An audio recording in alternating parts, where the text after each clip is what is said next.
Welcome to the Coaches Corner with Alice, Coyotes head football coach J.R. Castellano. It's all being brought to you by Sheriff Joseph Guy Baker, Jim Wells County Sheriff. Week one finally here, Coach. This is your third year in Coyote Country. Uh, Truly, this season doesn't get any better than this. Yeah, no, we're always excited when we get into the months of August and September, where not only do you get to experience high school football, but you get to experience college football and even the NFL football. So exciting times just for football fans in general, but even more specifically for the Alice Coyote fans, where we get to be on the road Mm-hmm. this year and utilize San Diego for a few of our home games. But on the most part of it, be on the road and get to experience the road warriors kind of mentality. But kids are excited, coaches are excited, and it's a very fluid puzzle that you try to put together. Still don't have all the answers, but I think that's why you play the games. You're trying to figure out who needs to play here, who needs to play there, and trying to put the best product on the field before we get to that October 9th first district game. The Peanut Butter Bowl again, the annual Peanut Butter Bowl. And all over AISD, and the kids get excited turning in their peanut butter donations. But on Friday, it will be decided by then who wins, not only on the field but off the field with the donations. Yeah, so the way it works is, Carol, their fan base community are collecting as Mm-hmm. many jars of peanut butter that they can. The community of Alice is doing the same. You can also donate monetarily through Okay. peanutbutterbowl.com, where you can go donate on there, and it gives you a choice to pick what school you're from, and those particular funds go back to our count as well. But yeah, by the 28th, which is tomorrow, is really the deadline, and then after the game is decided, they'll come pick up the Mm-hmm. local food pantry. Will come pick up. They do all the counting, and then we report it to the peanut butter bowl people, and then they send out the results after that. Great results last year. Yeah, great results. It was our first time being able to be involved with the Peanut Butter Bowl. Mm-hmm. But this is a statewide competition. It's only the first game of the year. So teams and schools that participate in it, it's only week one. I believe last year they had 110 total teams that participated in it, and I think that number has gradually increased year in and year out. We were excited to be part of it, and we were named newcomer of the year. Right. We raised almost 4,000 jars of peanut butter that again go back to our local food pantry here in Alice. So anytime that we can teach our kids life lessons of giving better than receiving, anytime we get an opportunity to do that, which I thought this would be a great opportunity to teach them those life skills, we were going to take advantage of it. You've wrapped up two days and scrimmages and whatnot. How would you describe the team's overall identity going into week one? Yeah, I think that's always the question is what is your identity, and that's always what we're trying to figure out is what our identity is. Obviously, we have a new quarterback. We had a quarterback that was here that led us for the last 2 years, and when that happens and you're expecting that to come back, your backup quarterbacks don't get as many reps the last Mm-hmm. 2 years. So our identity is going to have to be ground and pound. We're going to have to be able to run the football to take some pressure off of take some pressure off of our inexperienced quarterbacks and play good solid defense and not give up anything big on special teams. Be solid on special teams, but it'll be a ground and pound mentality offensively. It'll be a fly to the football, aggressive style of defense, and to play good solid special teams as well. It sounds cliche, but this is the way it goes. Offensively, defensively, Carol, what you know of them, what they run, what they're good at. Yeah, they Carroll, if you can recall from last year, they ended up with a 5-6 record, which may not sound as impressive, looking at a record. But they made a good run last year. They beat a good Cal Allen team early in the year.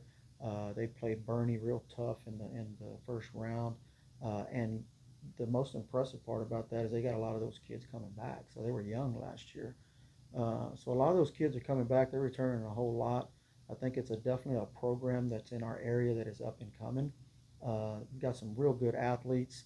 Got a real good coaching staff. Coach Niederland does a real good job there. But they're going to spread us out. I think they'll spread us out, and they're pretty balanced as far as running and throwing the football. They'll play good, solid, sound defense as well. So it should be an exciting football game on Friday night. Can you share your projected week one starting lineup for the Coyotes?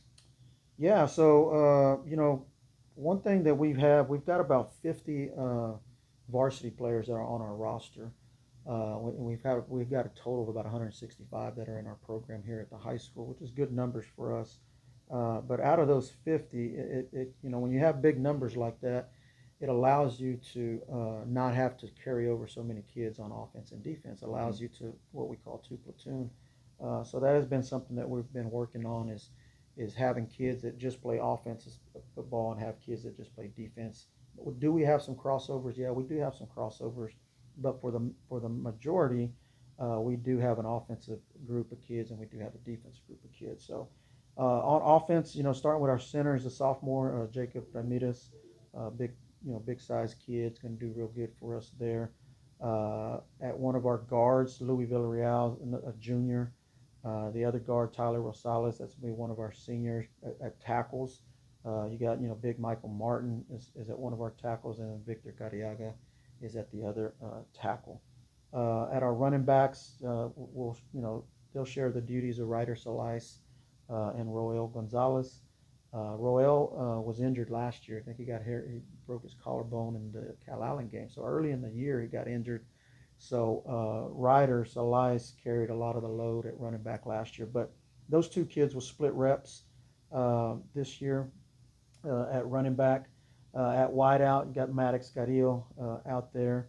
You got Tunches will be Alvaro Tunches will also be at wideout to start the year. And Maddox and Alvaro are both offense and defensive players. Those are two kids that we'll use on both sides of the ball.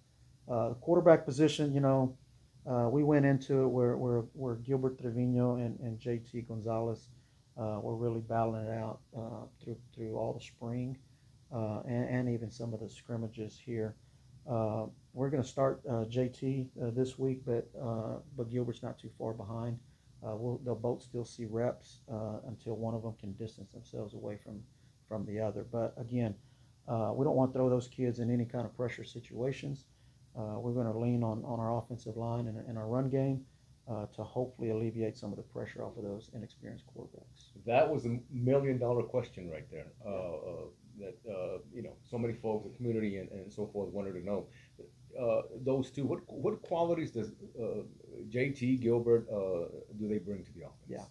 You know, Gilbert started the Toloso Midway game for us last year. Gilbert is a smart kid. Mm-hmm. Doesn't move around real well. Throws the ball good down the field. I like to say he's probably the Tom Brady when Tom Brady was in college. Not very athletic, but kind of throws the ball real smart type of kid. And I'm not comparing him to Tom Brady by any means, but just as far as athleticism, right? Right. JT gives us more of the dual threat. JT's more of the athletic that can actually run the football, can make plays back there, but doesn't throw the ball as well, right? So one of them throws the ball decent, the other one doesn't throw the ball as well. Now JT's, he broke his wrist last year, second game of the year on the JV, so he hasn't, that kind of set him back a little bit as far as his throwing ability coming off of last year. But slowly he has shown development and development. So that's why kind of he's edged him out as of right now. But either one of them give us a good chance. We just feel Mm-hmm. like this week, going into week one, that JT gives us a better chance back there. Coach, was there a moment during 2 days or even the scrimmages that you made that grin and you thought, yeah, this group is starting to get it? Yeah, I think that's on the daily. You know, you see these kids and you want them to show up and work hard every single day, and all the stuff that you're trying to instill in them, the work ethic, just doing things right, the blocking, the tackling, just being coachable, right? So as you see that happening throughout the day, it does. It puts that smile on your face. It makes you feel at ease. It makes you feel like you're doing a good job as far as coaching because the kids are they're coachable. They're listening to you. They're doing the things that you're asking them to do. So that's on a daily basis that our kids. You got some great kids here in Alice, and it starts at the home with them, and the parents do a good job of bringing them up and getting them here to us, and they show up and they work. So I would say that happens daily, where I'm watching kids grow up right in front of my eyes, not only from the varsity level, but even our Mhm. sub-varsity kids. And in Class 5A, every week is a battle. Yeah, From preseason to yeah, especially in district right. action. But Yeah. what are some of the biggest challenges you see early in the schedule?